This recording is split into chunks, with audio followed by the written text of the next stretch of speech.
Well, this morning, as you're starting off your day in your warm home, a large portion of Utah's homeless population is out in the cold. Finding them a warm shelter is one thing, but having the staff to run them is a whole other story. Many emergency shelters and overflow facilities need volunteers and employees to help keep them open. So joining me this morning to talk a little bit more about this is Andrew, the Director of Homeless Policy and Outreach for Salt Lake City. And then we have Sue with Volunteers of America, Utah. So thank you guys both so much for being here. Thanks for having us. So I'll start with you, Sue. What are some of the challenges and problems you're having right now in terms of supporting the homeless population? That would be the largest one, our hiring.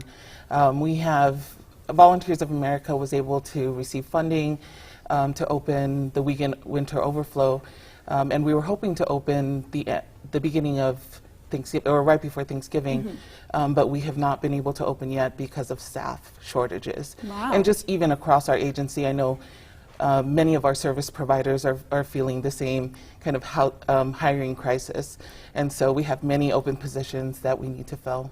And so just for people at home to really understand, your shelters can't operate without these people running them, so the money won't cut it. So what exactly are the volunteers doing, and the people who can do open positions there? What types of things will they be doing? What opportunities are there?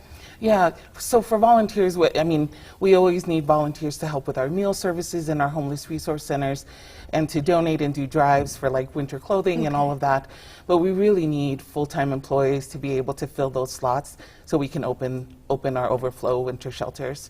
And I just want to mention also the Road Home will be opening an additional overflow, the High Needs Motel, and they need 30 employees. And for our facility, we need 8 to be able to open and operate. Okay, so that's what the need is right now. And so what different facilities and shelters would they be needed at? Yeah, so the weekend winter overflow, which is operated by Volunteers of America, it's critical. We have everything in place except for the employees to open. And as you know, I was listening to the forecast and thinking about the snow on the ground and how cold it is.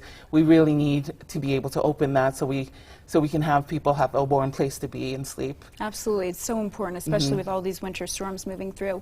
Andrew, what exactly is the city doing to kind of help programs like this be successful?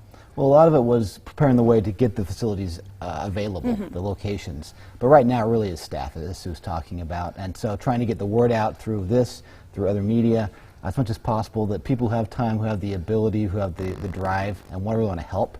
There are options available. And these organizations, Utah Community Action, the Road Home, Volunteers of America, Utah, they have over 100 positions open right now, vacant. And a lot of those would go towards these overflow needs. And so is there a certain amount that you can at least run with? Obviously there's like the goal amount, but is there a certain number that you need to be able to open all of these? I think the providers would say that they'll do anything they can with anybody they've got. So even a bare bones staff, they'll open as many beds as they can and just roll it that way as they can open up further. But just need people right now as soon as possible. And what's going to happen if you guys don't get the staffing that you need? I mean, the worst case scenario is that we don't open, which would be horrible. Absolutely. And these teams they've worked overtime. They opened up last week during the big snowstorms just to get the doors open on the Wiegand Center overnight, and those were existing staff doing double and triple shifts just to get it open temporarily. That's just not sustainable, so we need more staff. Absolutely. So if people here or at home are watching right now and they want to volunteer or sign up for those positions, where should they go?